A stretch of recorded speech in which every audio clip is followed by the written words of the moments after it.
लखीसराय में 20 नवंबर के दिन हुए नरसंहार के मुख्य अभियुक्त आशीष चौधरी का कोर्ट में आत्मसमर्पण होना लखीसराय में मुख्य घटना नजर आ रहा है। लेकिन इसमें से 3-4 तकनीकी फॉल्ट सामने आए हैं जो पुलिस प्रशासन की विफलता और उसके कार्यशैली पर प्रश्न चिन्ह खड़े कर रहे हैं। आशीष चौधरी ट्रेन से लखीसराय आता है।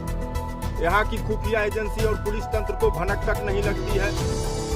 स्टेशन से कोर्ट आना कोई भनक नहीं है। सरेंडर करना और वो जब मेडिकल टेस्ट के लिए जाता है तब बात वहाँ से लीक होती है।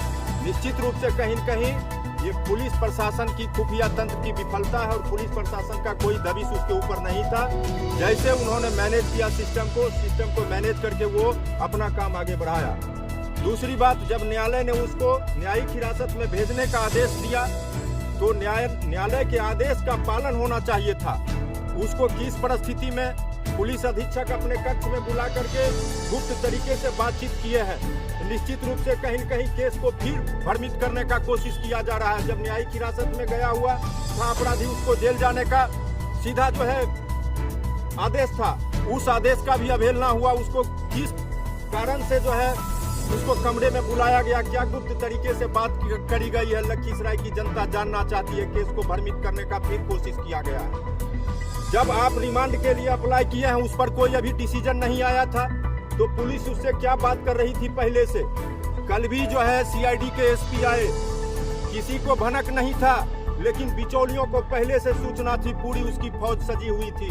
निश्चित रूप से कहीं न कहीं इस पूरे सिस्टम को कोई बिचौलिया मैनेज कर रहा है और ये पुलिस की विफलता है कि इतने दिनों के बाद वो कोर्ट में सरेंडर करता और पुलिस को इसके बाद सूचना मिलती है।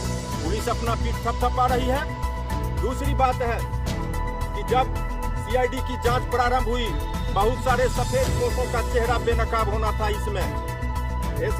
सीआईडी के जांच से दबिश हुआ और ये सफेद पोश लोग कहीं न कहीं उसको मैनेज करके इस मैनेज सिस्टम से उसको सरेंडर किया गया, ताकि फिर जो है ये पुलिस अपना केंद्र बिंदु वहाँ कंसंट्रेट करे। जब उस घटना को प्रेम प्रसंग करार दे दिया गया, ये जमीन विवाद की घटना थी। निश्चित रूप से अब जो है भाजपा सत्य की लड़ाई लड़ रही थी और ये घटना बिल्कुल सत्य प्रतीत हो रहा है। ये पुलिस के टोटल गतिविधि संदेह के घेरे में है। ये चीज सफाई देनी पड़ेगी यहाँ की पुलिस को कि किस परिस्थिति में अपराधी को कमरे में ले जाया गया, पुलिस अधीक्षक के कक्ष में क्या बातचीत करी गई है, फिर केस को भ्रमित करने का जो है गुंजाइश देखा गया है। ऐसी आशंका हम लोगों को पहले से थी कि यहाँ की पुलिस भ्रमित कर रही है केस को। निश्चित रूप से अभी जो है उसका सीसीटीवी फुटेज खंगाला जाए। वो अपराधी को सीधे जेल जाना था, किस परिस्थिति में यहाँ लाया गया उसको, ये लाना दुर्भाग्यपूर्ण है। अगर कोई मिलने आता है तो उसको बरामदे पर बैठाया जाता है, उसको समय दिया जाता है, इसको सीधे कक्ष में लाया गया है।